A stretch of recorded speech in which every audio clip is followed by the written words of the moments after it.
All right. Well, welcome to Work Love Wednesday. We're going to try this again because I think I totally screwed this up. Yeah, let's just be honest. It's a learning curve, learning all this streaming stuff, and I'm working on it. I'm working on it. I've spilled a glass of water, thought I almost ruined all the equipment, but I'm here. I'm here now. And I think I did about 13 minutes of work love and then realized that I wasn't even streaming at all. So we're going to do it again and truly believe that that first take was not what you needed to hear this Wednesday. And that what we're going to do about now is what you need to hear this Wednesday. So thank you so much for joining me today for Work Love Wednesday. I hope you're having a very happy Work Love Wednesday, a day where you are centering right in the middle of your week and focusing on your personal journey professionally and making sure that you're living that connected life, which is what I love to call it. So let's get situated and let's kick this off by going right into a pause. So let's take off our dance music and let's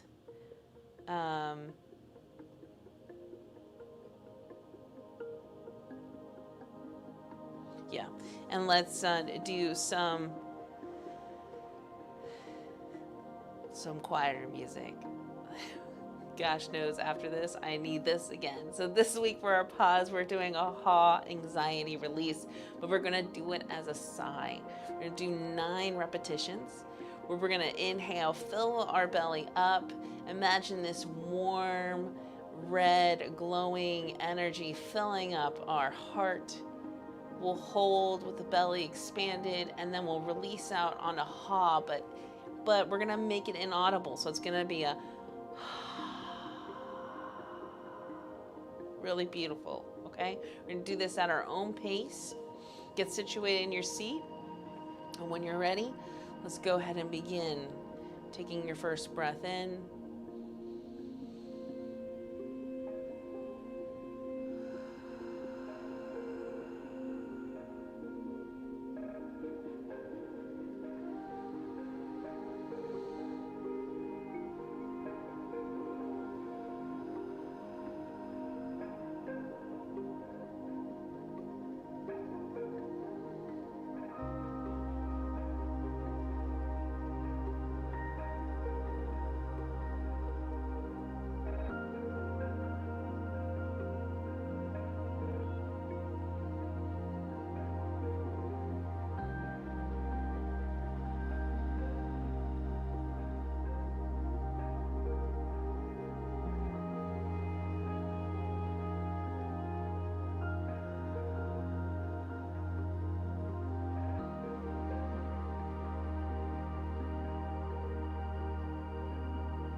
Finished with your 9th breath, you can go ahead and allow your abdominal breathing to return back to normal.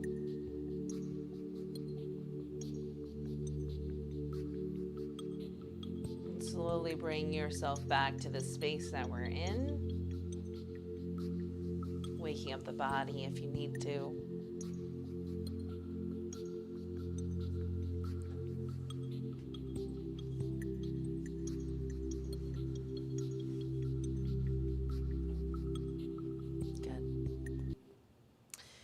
All right, so we are going to transition into revisiting our lesson from, or a prompt from last week that's going to turn into a lesson for this week. Before I do that, That pause, I mean, we've done it a couple times, is probably been the most common thing that I have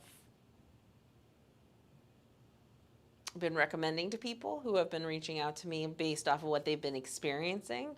But if you are experiencing something and want to know a pause method using breath work or medical Qigong to help calm yourself and whatever you're experiencing, make sure you include those in the chat if you're watching live or later down in the comments of this video, because I will go through and I will make sure I incorporate those into the future.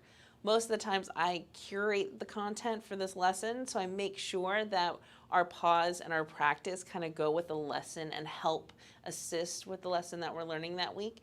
But that does not mean that there's not times where I just feel really immensely compelled to share a certain practice or pause with you because of what's happening currently. Like, for example, when COVID first came, we were doing a lot of work with the lungs. I didn't really care what we were talking about. I wanted to get the lung exercises and the lung purging exercises and just strengthening the lungs out there, because that's what was happening with the virus, is it was hitting the lungs and translating into pneumonia. It's still a concern that's out there, but those exercises are still there. I'm still incorporating them in the classes that we do, which if you haven't seen, I'm in a different location this week, and that's because I am in our studio where I've been filming our live Qigong, restorative Qigong, and weekly Yin classes, as well as our 120-day Qigong challenge. So if you've done any of those, the space looks very familiar to you. If you haven't, it looks brand new. We're in the process of building actually a studio so I can have a really cool setup to have everything that I need, rather than these kind of like jerry-rig setups that I've been doing all over the place, which are causing a lot of stress.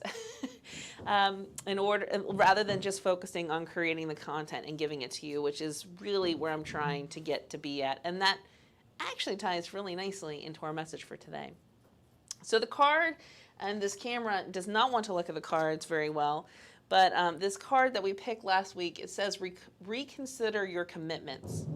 Have you piled so much on your plate that there's little room for you? Identify what truly matters and graciously decline the rest. There's a universe of meaningful opportunities on the other side of no. In fact, every no makes space for the perfect yes. Your freedom is closer than you think. So, number one, last week I talked about that there were these 4 aspects that kind of was this like quarantine cleanse that I wanted to share with you. I wrote that in a blog post separately to give to you. I said, regardless of what happened this week, if I felt compelled to share something else during our lesson on Work Love Wednesday, that I would get that to you. So I did create a blog post that is out there at leadershipisart.com/blog. It's one of the newest ones on there until this obviously is posted on top. So this past week, I was scrolling on Facebook. I have a couple of groups that I belong to, not very many. I don't spend a lot of time on Facebook, probably 2 or 3. I think it's like a Qigong group. It's a couple of spiritual certifications I have. And when I was in there was someone who was asking for help, made a request for people to share their strategies, because what she was finding is that she was committing to projects and then very quickly realizing they're not in alignment and wanting to get out of them. And if she couldn't get out of them, she basically was extremely frustrated and angry the entire time she was working on that project, which like attracts like. So if we spend all our time being frustrated and angry, there's a good chance that we're going to then, what do you want to call it? We're going to attract more angry, essentially. Yeah, more angry and more frustrated. So, so it's best to find ways to avoid that. I mean, I'm not going to say we're human. We're not ever going to be perfect. We're always going to have times where we're going to be angry and have feelings. That's not the point, to eliminate emotions, but to make sure that we don't routinely put ourselves in situations that we know are going to trigger those emotions. So, where is it going? Oh, So I saw this post and this request, and I was reading down through the responses because that's one of my favorite things to do when I see posts. If the posts catch my attention, ones that usually really catch my attention are the ones with comments.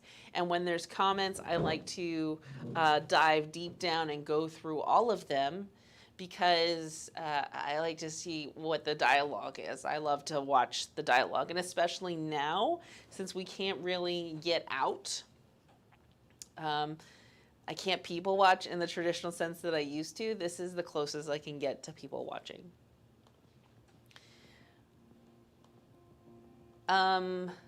So,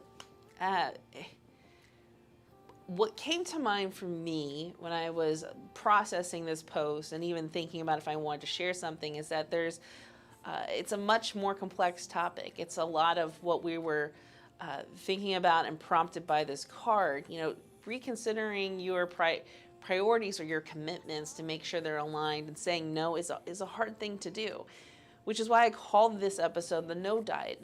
Dieting sucks. Anyone who's done it, dieting is just awful.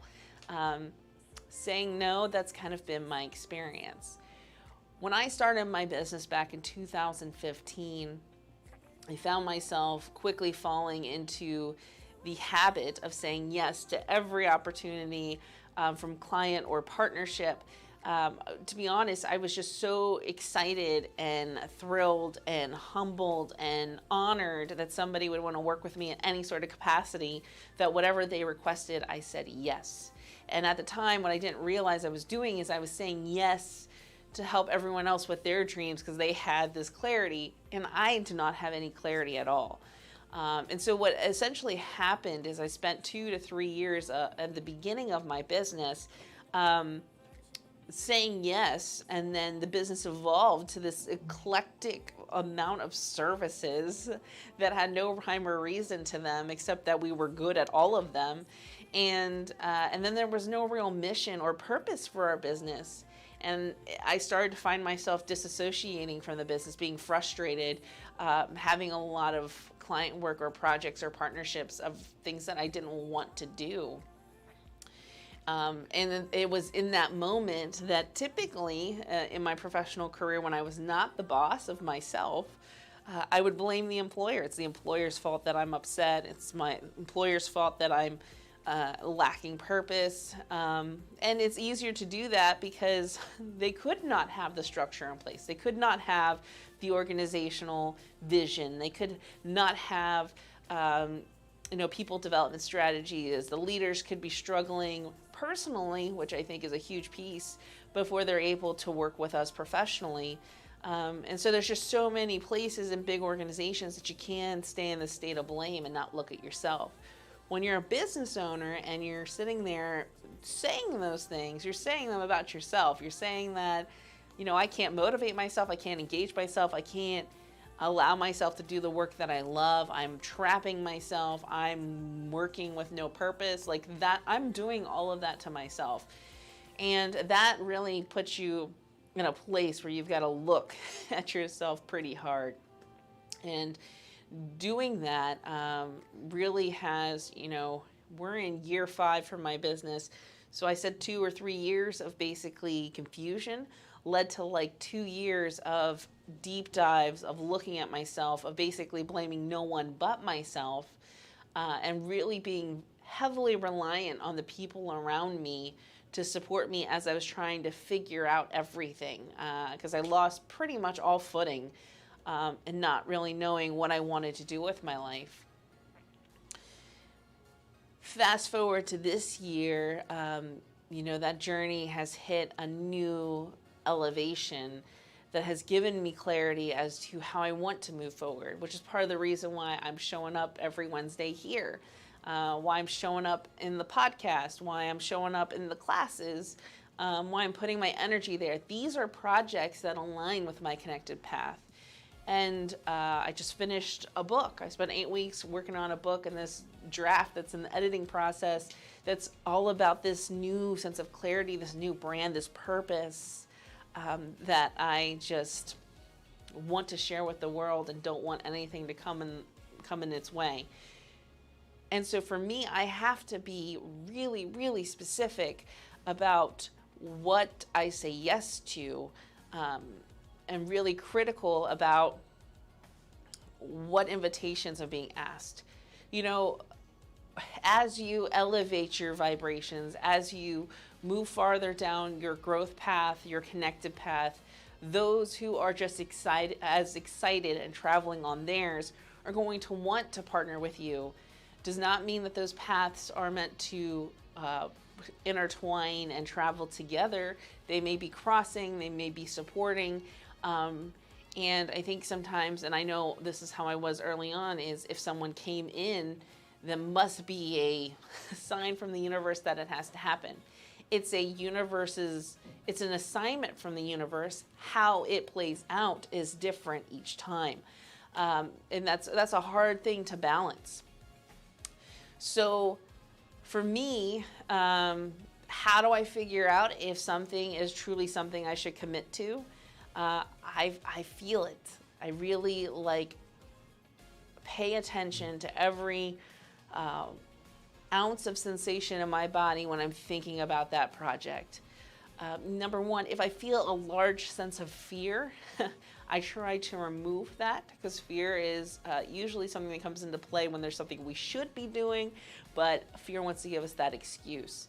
But if there's uncertainty, hesitancy, especially if the brain keeps shifting to this logical thought process in a lot of senses where,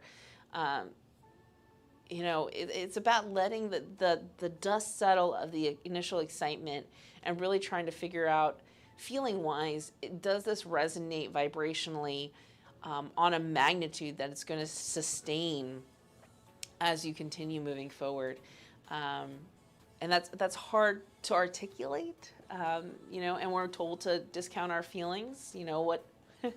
What substance do our feelings have? Even though I said we're all going to have them and they're all going to be part of our lives.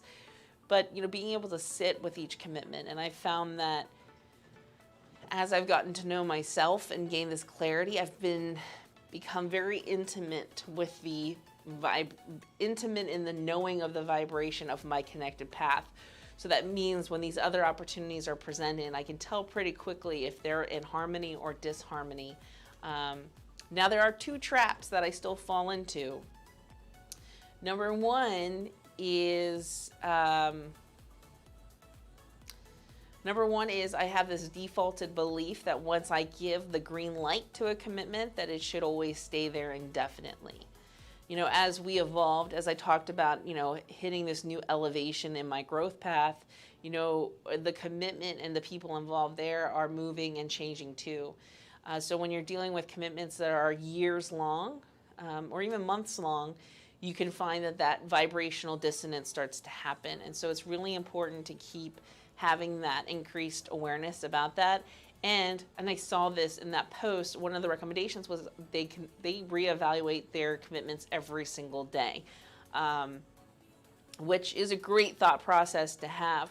I'm not there. I can tell you that. I'm pretty cautious about who gets in, but once they're in, I hesitate to want to remove them until it gets pretty blatantly obvious. Now I think I've gotten a little bit better of catching it sooner, but I don't know. The person who probably asked that too is Mary Rose. She's kind of watched me in that path, and she will usually call it out before I do, that this is probably one of those commitments that's ready for you to let go.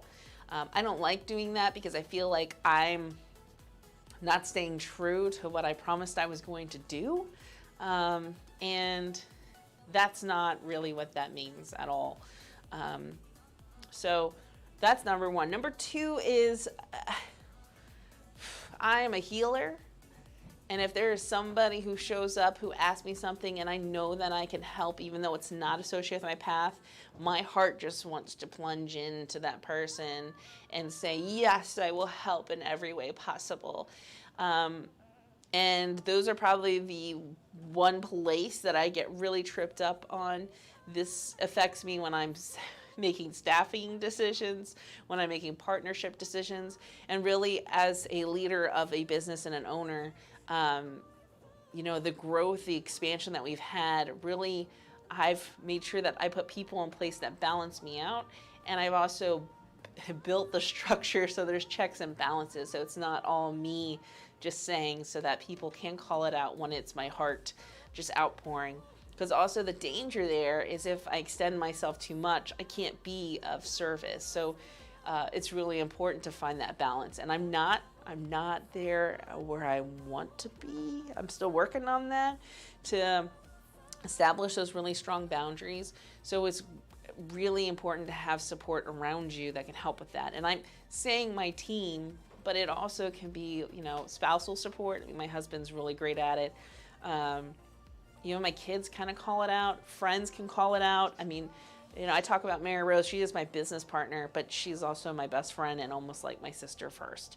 So even if she was not in my business, I think that she would be sharing all those things with me anyways. Yeah. All right. So those are my 2 traps. So I think that, leaving the last thought in regards to this lesson is, if we don't start saying no, and we're saying yes, you're filling all of your time. You're filling all of the space. And if you fill all the time and all the space, where is the space for the things that you really want? It's one thing if your life is filled of all of your greatest dreams come true. If that's where you're at, then kudos to you. Maybe you want to write something in the comments and share it with the rest of us. If you're waiting for that one day, wishing, desiring for something to change, do you have space in your life to even let that change happen? And if you don't, you got to start saying no. You may have to offload some current priorities, which is really, I can attest, and I'm right there with you. It's really hard to do, but it's necessary. We have to make space, and then when the new opportunities come, because when you make space, there's always new opportunities. There'll be ones that are just like the ones that you let go. You have to say no in order for the universe to recognize that you're ready for the shift, and they can start bringing in those opportunities that you're really seeking. All right. So let's get into our final crazy, sexy love note. So our final self-care note from Miss Chris Carr in her deck, Crazy, Sexy Love Notes. And I know this camera does not do well. Noted. So in the future, I will set up the laptop camera to make sure. All right.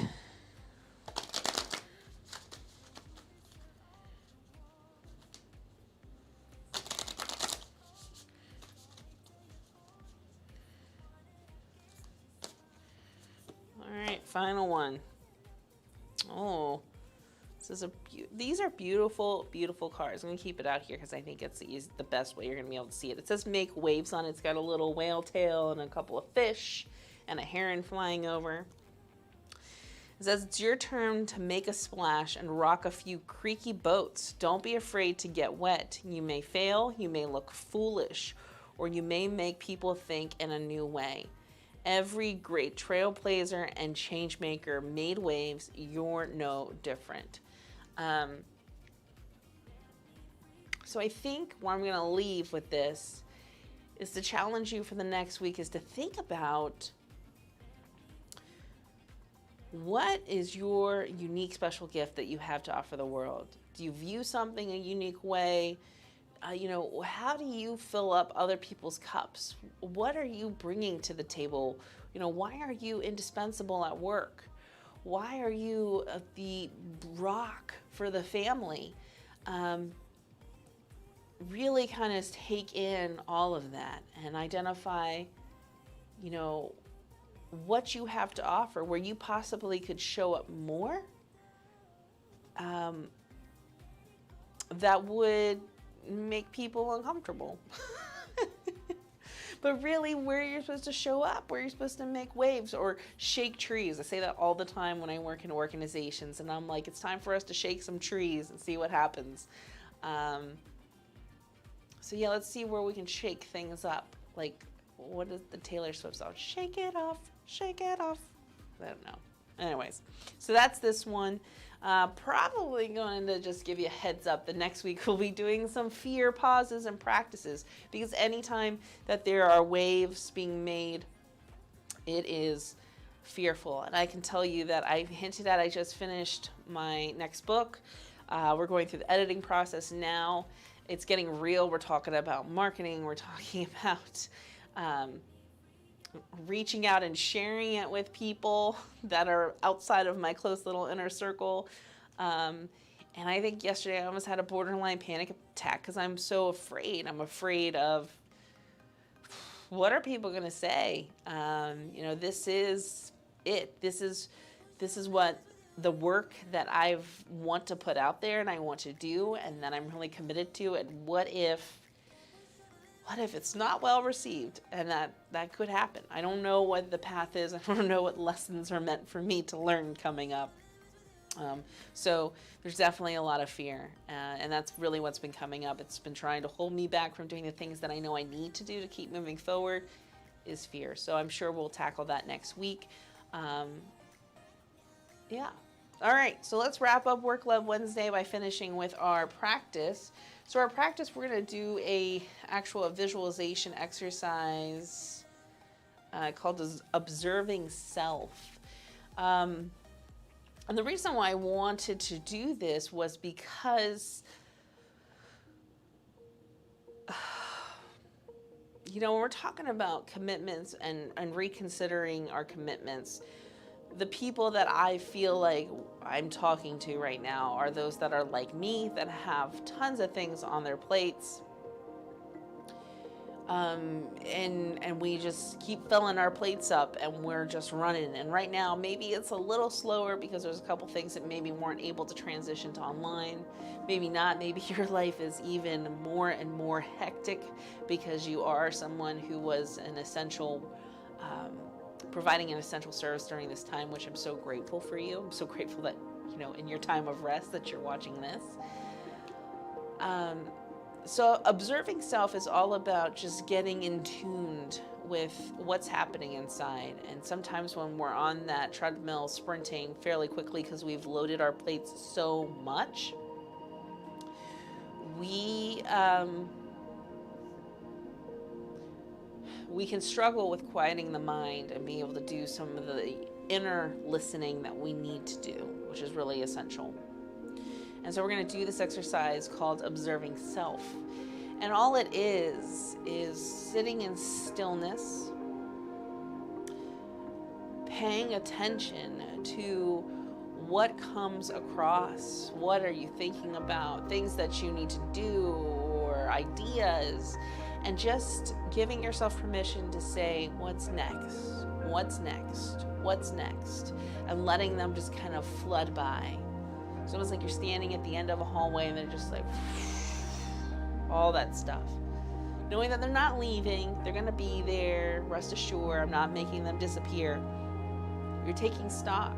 You're seeing exactly where you are in this moment. What's next? What's next? What's next? What's next? What's there? What's there? What? And then when we get to the end, we're going to describe our state in one adjective that just comes to mind. After standing at this end of this hallway, looking down, seeing all of this stuff that we've taken stock of, how would I describe my current state?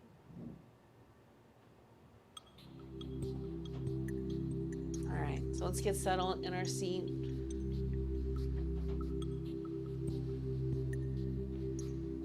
Slow and deepen the breath, but you don't have to control it. Just notice how it feels coming and going from your body.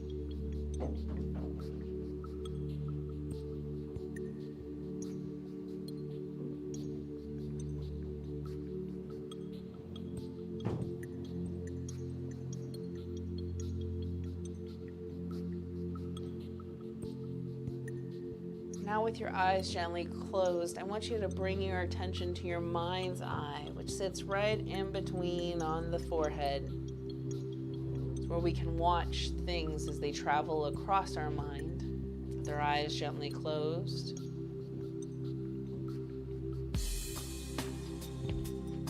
Go ahead and take notice of whatever thoughts or feelings.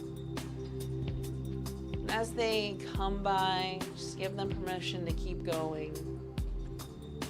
Gently having a curiosity of what's next, what else, show me more.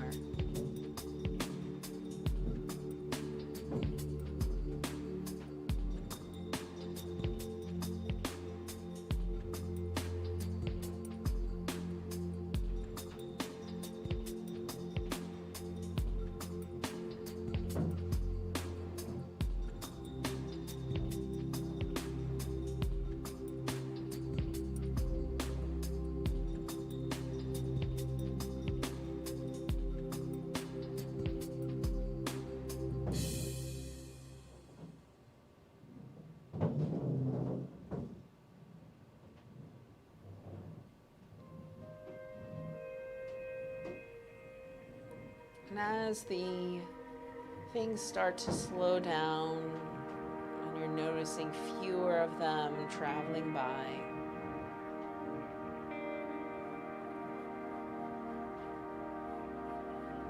or maybe they're still going, start to slow them down, asking for a pause.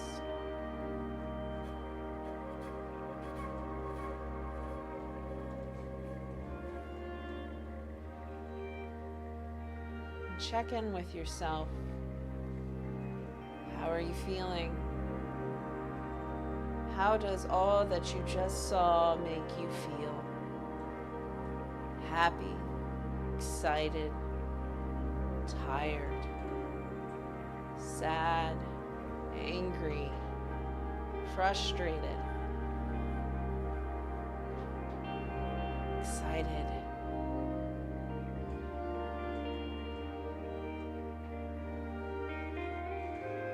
Just recognize it for what it is, no judgment, just an increased awareness.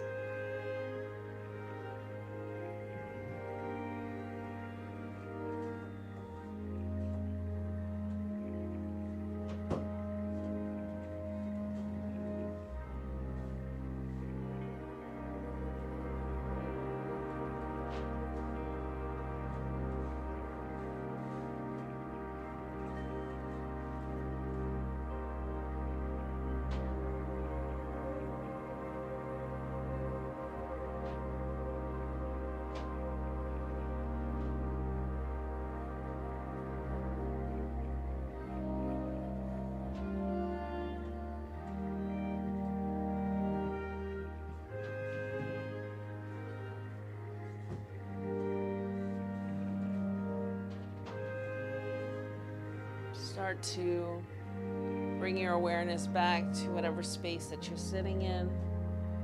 Maybe gently moving, swaying, or rolling the head.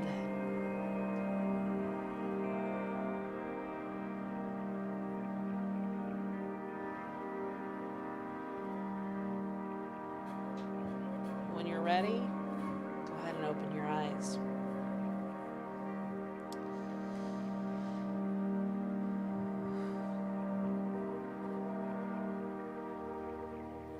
How was that for you?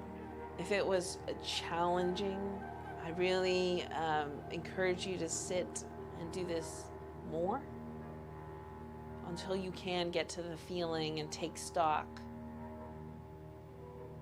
If it was easy, use the action, the awareness that you just gained as generating the action for moving forward.